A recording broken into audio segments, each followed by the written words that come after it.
Hello and welcome to another wonderful episode of Connecting with Kinetic. I'm your host, Jake, and today I'm joined by Cannon, co-founder of xHaven, formerly Sparkles, the first NFT marketplace on both the Songbird and Flare networks. How are you, Cannon? I'm doing very well, thank you. That's quite an introduction. Sounds like you've done it more than once. Well, I've done it once or twice, I think. But I do have the added benefit of being AI myself, so it's pretty easy to get those out. You know, I just press my intro button, and then out it pops. Interesting. Not the rainbow tiger then. Unfortunately, not a rainbow tiger, just a slightly below average looking guy that wears different colored hoodies. We'll see. Maybe in the future I'll get an upgrade. So my first question is, the whole world wants to know, and don't ask me because I already checked. Every single person actually wants to know this. Why the name change? It's an interesting. It's a good question actually. So when we started off early days with Spark, it was actually me and the co-founder that came up with the name, and we were thinking we need something that fits in with all the audience and everything, and it reaches everybody. And as you know, as time goes by, we realized that we're going to start expanding into new products and that, and we wanted the name. Where people feel safe that they could come and trade in that. And the name Haven was in our minds for quite some time. So when we were thinking about it, we were like, Haven is there's too many havens around there. And we thought, let's go for X, trading, and Haven, a safe place to trade. Honestly, why remove sparkles from the beginning? I would say it's part of evolution. So I think xHaven sounds cooler. I know a lot of people loved sparkles, but for us, even when Flare launched and beginning of 2024, we looked at this as a new beginning, basically, or a new horizon that we're venturing into. So it felt right at the time, and I think people did like it. Well, I hope you liked it, Jake. So. No, actually, I hate it. It's awful. No, I'm just kidding. No, I like it. It's cool. It's you do lose a little bit of the ability to say, have that sparkle emoji every single post. Which that's a loss. That's definitely a loss. Yes, true. But no, let's talk a little bit about your journey on Flare. So I'm basically just a little tiny baby in the crib compared to people like you who've been in the community very, very long time. So what were things like in the early days compared to today? Oh, I mean, we've come a long way. I'm not sure how long. I mean, I wouldn't say you're a baby, Jake. I mean, you guys are building amazing stuff. So I think you guys are up to speed. But it was very empty in the early days. I mean, we've been around since the Coston days, before even Songbird and that. And the whole idea, even when it started, is we came from the community of, obviously, we were holding XRP at the time. So we were going to get the airdrop on that. And we've been in the crypto space since 2015. And one of my friends, or one of my close friends, we were talking one day, and we were like, there's this network called Flare Network. It's EVM, which we love. And they have DeFi, Flare Finance, that was on at the time. And there was no NFT marketplace. So at the time we were like, I mean, there's an empty space there. We are part of the community. I mean, we know everybody within the community at the time. So 2 weeks went by. My friend came back to me. He was like, we're going to do this and this and this, and let's just go for it. Of course, I come from a business background. And so does my friend. So we had to reach out to the Flare community at the time. and have people join us. So we had artists, we had developers, we had business people, we had lawyers, we had accountants, finance people, creators of all sorts. So everybody came together, and we were like, okay, well, how do we do this? So we laid some foundation at first, or the law of the land, just to make sure that we never curve off our ultimate goal, which has always been to become a DAO, to decentralize and all that. So at the time when we started, we were like, okay, we'll be a simple, easy marketplace where people could trade. And at the time, we had to reach out to Alchemy to ask for could they index Songbird when Songbird launched. So I'm fast forwarding a little bit now, but so yeah, so we asked them, could you help us out to index this chain? And they were like, I'm sorry, we can't do that. It's not big enough yet. So we found ourselves in this position where, okay, there is no NFT infrastructure whatsoever. Alchemy doesn't want to come on board.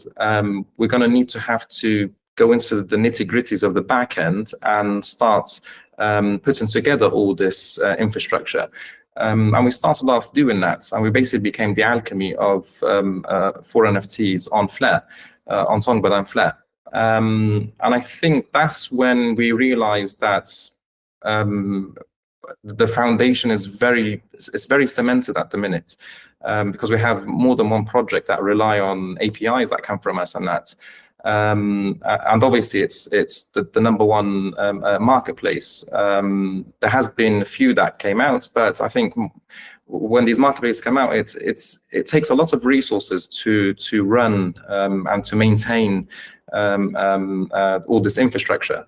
And it's one thing after the other. They have to look at different things in the back end, and then what's going on with the APIs. When you do a change in infrastructure, is it going to affect the APIs? There's just so many aspects to look at. But I think we managed to get through that, and we cemented our position with the community, of course. So, what I like to think of, because our whole team is from the community. I mean, I'm from the community. I mean, I've been part of this before even the idea arose of any marketplace.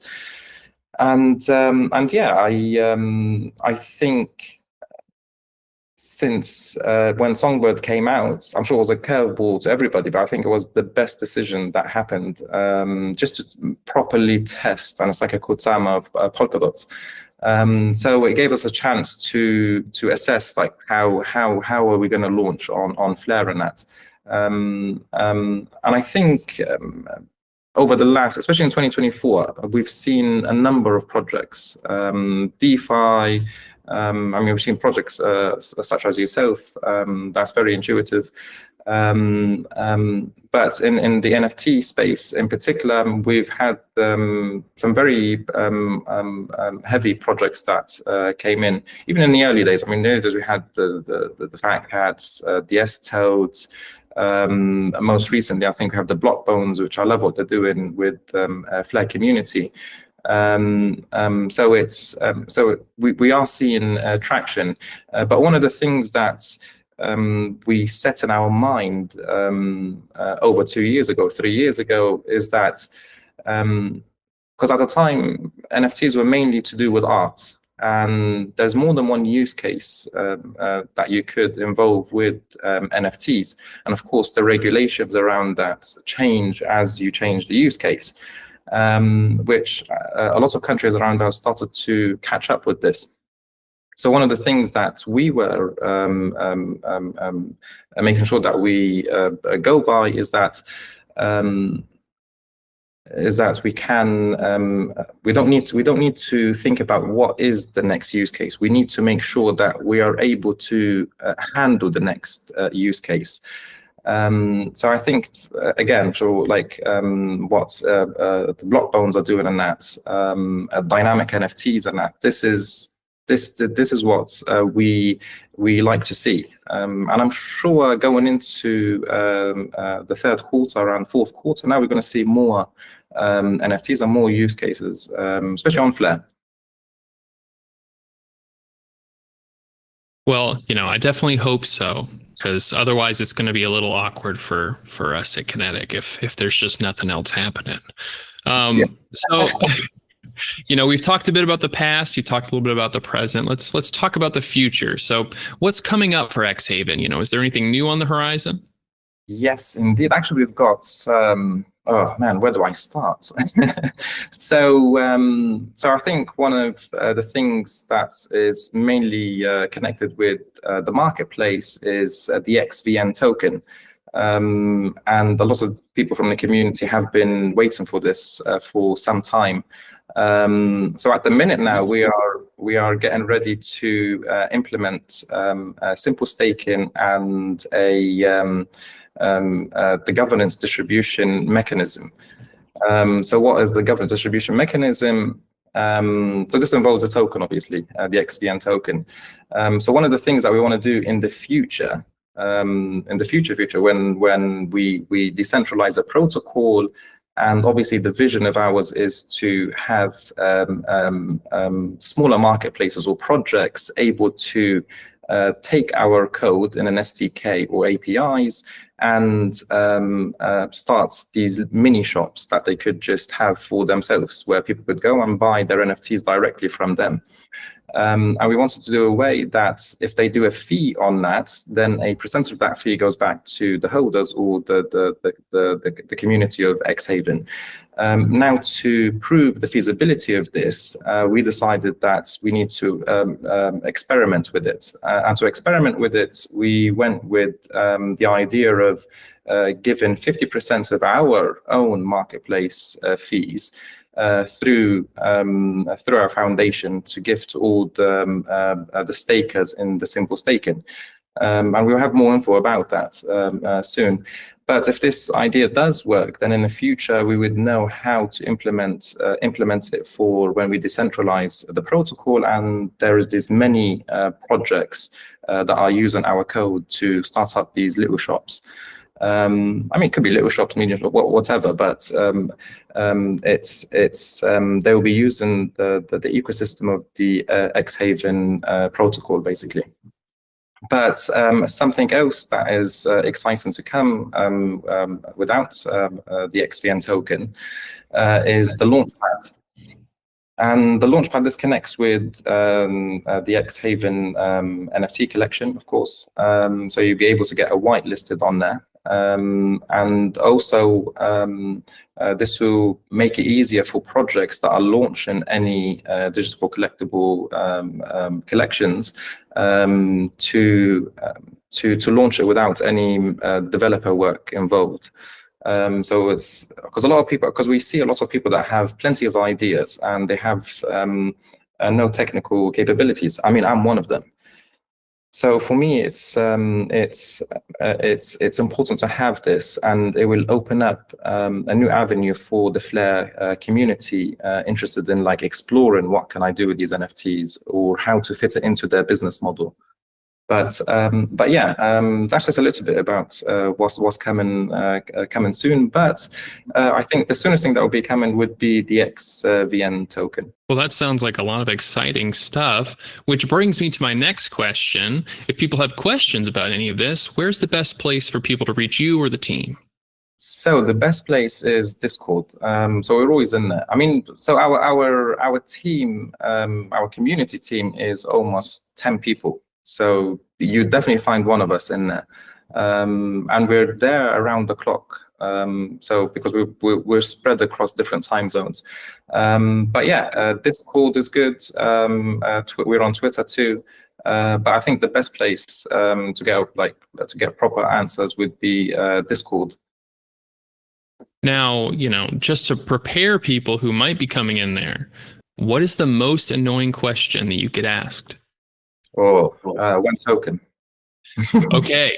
And I'm familiar with that question as well. So yeah. I would say, luckily, finally, we have a date for our token. But I would caution people, maybe don't ask that question, because usually, if there is a specific date for a token launch, the people want you to know, and there will be information already. Yes, yes. No, that's true. I'm actually excited for our token launch. I'm also excited for your token launch. I think you guys might. I think we'll be close to each other with the launch. Oh, so a little alpha there. Okay. Yeah. I think we'll be just after you guys. Okay, so just after July 23rd, you heard it here first, folks. Yes. What does just after mean? Don't ask that either. We're going to keep it general here, folks. Well, thanks so much for coming on. I appreciate all the stuff you guys have done for the Flare community, just putting those building blocks up. I doubt it would be the same place that it is today without you. So, really appreciate what you guys have done and for coming on and sharing your story. Thank you so much. No, it was a pleasure talking to you, Jake, and I'm sure I'll see you soon. Oh, you won't be able to get rid of me that easy. Awesome.